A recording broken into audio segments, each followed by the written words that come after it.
Good evening, everyone. So today is Tuesday, the 31st of March, the last day of the month. So this time we are all gathering here to do this evening chanting to show our respect, veneration, and homage to the Buddha for his kindness and compassion towards all sentient beings. And we are fortunate to be born as a human during his dispensation is still there and have an opportunity to learn the Dhamma and practice the Dhamma despite 2,500 years later. So today is Tuesday, so 3 days completed. Sujato, how many days left? Huh? Wednesday, Thursday, 3. Well, after tomorrow is Wednesday, so 2. 2 days left. So time flies quite fast. So today, this morning, we went for a walk around the horses. Horse hotel. Horse hotel. And I saw many different types of horses. And today in this lunchtime again was a big crowd. Few families turned up to offer the lunch to celebrate birthday, and also came to see novice Sujato. And Sujato gave a talk.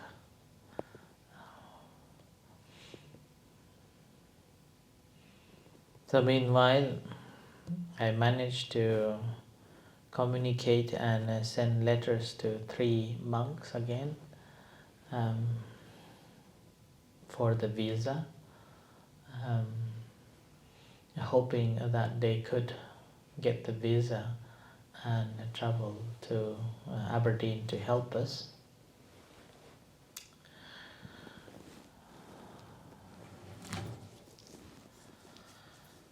So before I'm going to read, continue from this morning, Sujata, do you have a story today? You forgot the story today? Okay. Right, so today I will continue from the morning section that I started on talking about what a good Buddhist believe in. And this morning I covered the qualities of the Buddha, so 9 qualities of the Buddha. So now this evening I will explain on the 6 qualities of the Dhamma. When we talk about the virtue or the qualities of the Dhamma that we normally recite, Swakhato Bhagavata Dhammo Sanditiko Kaliko Ehipasiko Opanayiko Pachatang Veditabbo Vinyohiti. So that reflection or recollection of the virtues of the Buddha is a Dhamma. That's 6 qualities, 6 virtues or qualities. So number 1 is the Swakhato.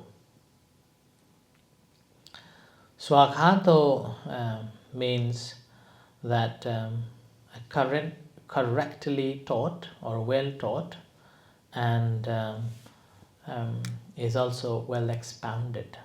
Swakhato.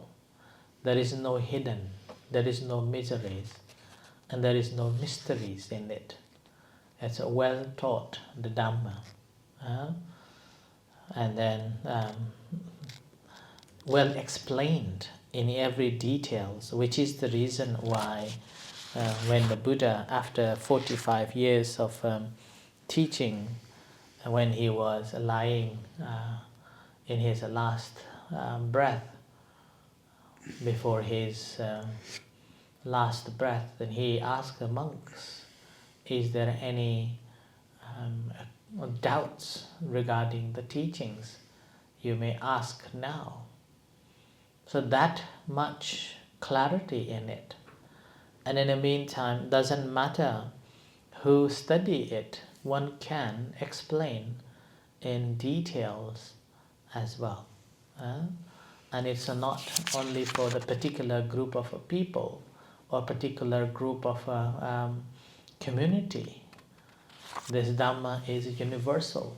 Whoever studies, then one can understand it in detail. It's like if you become a science student, and you have to go for the experiment. When you experiment things, let's say you're experimenting hydrogen, then you will be experimenting, putting into, and then you know exactly what hydrogen is about, and doesn't matter where you experiment, you will still find that hydrogen. Something like that. Similarly, the Buddha's teachings, do you know how many the Dhammas are? Buddha's 40. 40? 40 volumes. That's the Tipitaka. I mean the principles. How many principles are there? Thousands or something. Thousands. Sujato? 1,000. 84,000 principles. Yeah, 84,000 principles and 45 volumes. 45 volumes of books. So 84,000 of the Dhamma is well expounded. Whoever studies. So that's why it is called a Swakato. And the second one, the Dhamma is, the second one is called, what is the second one? Sandetiko. Sanditiko. And the Sanditiko means apparent here and now. Apparent here and now. So we don't have to wait for tomorrow. We don't have to wait for after our death. The Dhamma, once we practice, we can see the result of it here and now, apparent here and now. We don't have to wait for it. So that's why it's called Sanditiko. And also you don't need to wait for somebody to confirm that the things that you are doing is right. And you don't have to wait for it.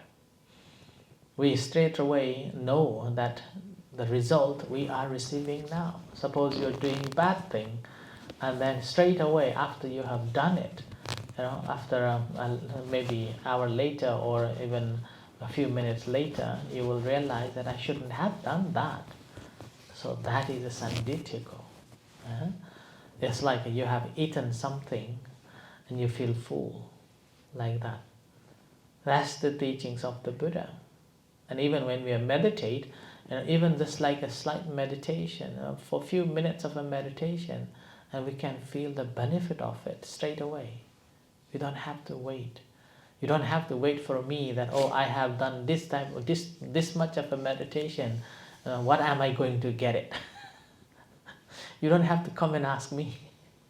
You will get that result by yourself. So that's why it's called a sanditiko. And then the third one, what's the third one? Akaliko. What does it mean, akaliko?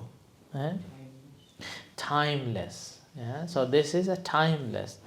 Now sometimes people say that the Buddha was 2,500 years ago. He taught the Dhamma, and that may not be compatible to this current world.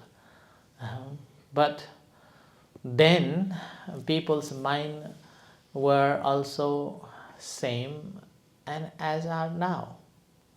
Those days also greedy and as are now. People are greedy. Those days also lots of resentment and gone on to wars, and even now we have wars, gone on to wars, and these all because ignorance. So that's why the Dhamma that the Buddha taught is akaliko. And then it's a timeless. You cannot put the time on it. When you meditate, the meditation effects, the benefit of the meditation you will gain now. And you the one who will be experiencing it. So back then, during the time of the Buddha, people meditated, and with that they have gained a real happiness and even enlightened. And now if you meditate properly, then again you will be enlightened too, right? You will get the benefit out of it too. So it's akaliko. It's not just for then or that, it's all the time. Whenever you practice, there is the result of it. So that's why it is, the quality of the Dhamma is akaliko. What is next one after akaliko? Ehipassiko. Do you know what does it mean? Ehipassiko mean? Encouraging investigation. Encouraging investigation. Well done. You remember chanting.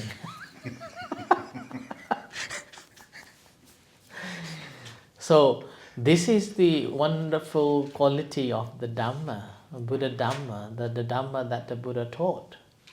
If we look at the other religion, right, other faiths, always say that you must believe. You must believe in. You should not question on it. You should not investigate on it. But whereas here, Buddha is saying that come and see.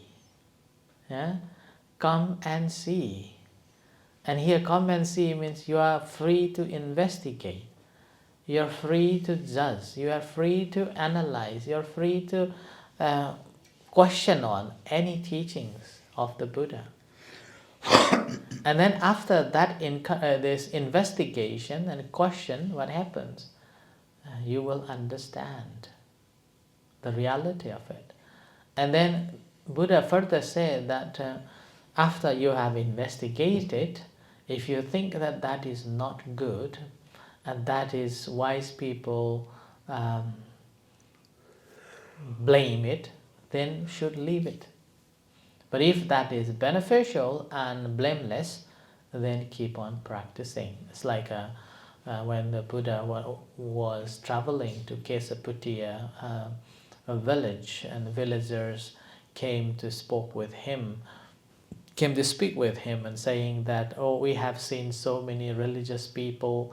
They come to our village, and everybody say that whatever others say are wrong. Only my beliefs or my teaching is true. I wonder, will you be saying similar? Then the Buddha said that whatever question you have, whatever doubt you have on these teachings, it's valid.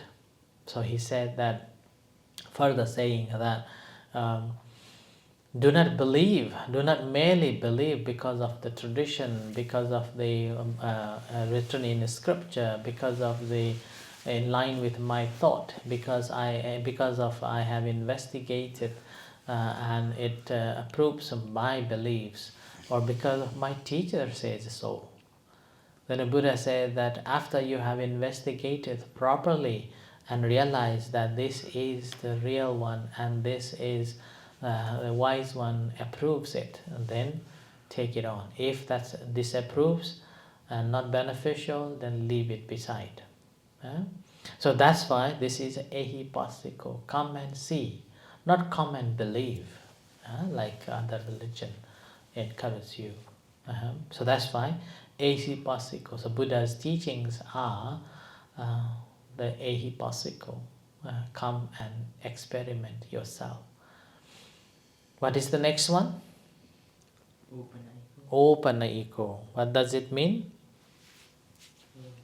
Leading onwards. Leading onwards. So opanayiko means leading onwards. So basically, the more you practice, there is a progress. You can see the progress. It's not about the speaking, it's about the real practice, and you see the benefit of it. So that's why it's called opanayiko. day by day, the more you practice, the progress is there. Constant practice brings the results. So that's why the consistency is the key. As I always say, that the more we do, the better we become. A person who practices, he knows. The one who practices knows. So that's how we develop slowly and slowly, and it's a progressive progress. So that's why it's called open eco. And all the Buddha's teachings, initially we maybe try to memorize it, that this like a number 1, number 2, number 3, number 4, like that. A set of number 1, number 2, like that. Initially may not understand, but as we remember, as we investigate, as we practice, these all becomes one, interlinks, interconnected. So with that interconnectedness, the more we practice, it becomes, it makes sense, like that. So we ourselves will be changing. So that's why the Buddha's Dhamma is something that it always changes us, and not only we see the change, but other people also see the change too. It's not about the claiming, but people can see from a behavior. People can see from their habits being changed. So that's why it's called Opanayiko. And what's the last one? Pachatang veditabo vinyuheti. Pachatang veditabo vinyuhi. What does it mean? To be experienced individually by the wise. So this Dhamma is not for those who are not wise. This Dhamma is for wise ones. That's someone who has practice, someone who has basic knowledge. And only for those who are wise. Other people will not make sense of it, particularly in general public or general people, always relying on something external and thinking that that brings us happiness, or that brings a luck or a fortune, and those mental state. The Dhamma does not help. Whereas if we are practicing, then with the knowledge, then we can realize that Dhamma. So that's why this is for the wise one. And this here we can link to the Buddha's time, when the Buddha got enlightened, became the Buddha, and he was meditating, reflecting on the teachings that on the principles he attained. And he thought that, this Dhamma is so sublime. The people are influenced by the greed, hatred and delusion. They will not accept the Dhamma. They will not able to understand this Dhamma. So rather than wasting my time, I better sit and meditate and die here. So that was his thought initially. But later, out of a compassion, and he thought that there are a group of people, those who are very wise, they could understand the Dhamma. So he gave a simile of 4 different types of a lotus flower. A lotus flower beginning from the mud, over the water, in the water, just above the water, and then waiting for the sunlight. So similarly, Dhamma, the Buddha's Dhamma is something that it's for someone who is just waiting for the sunlight. Once here, this is the one.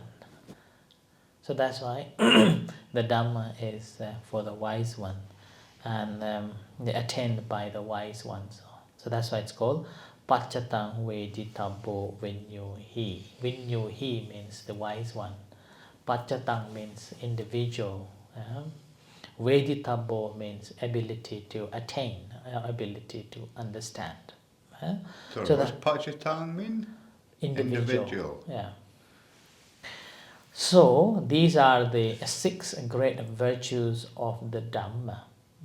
So that's why whenever we pay respect to the Dhamma, or whenever we say Dhammang Saranang Kachami, we have to reflect on these 6 principles or qualities of the Dhamma. Okay, right. I will stop here for the Dhamma, and may you all be well and happy, and wish you all the best. So today again we continue chanting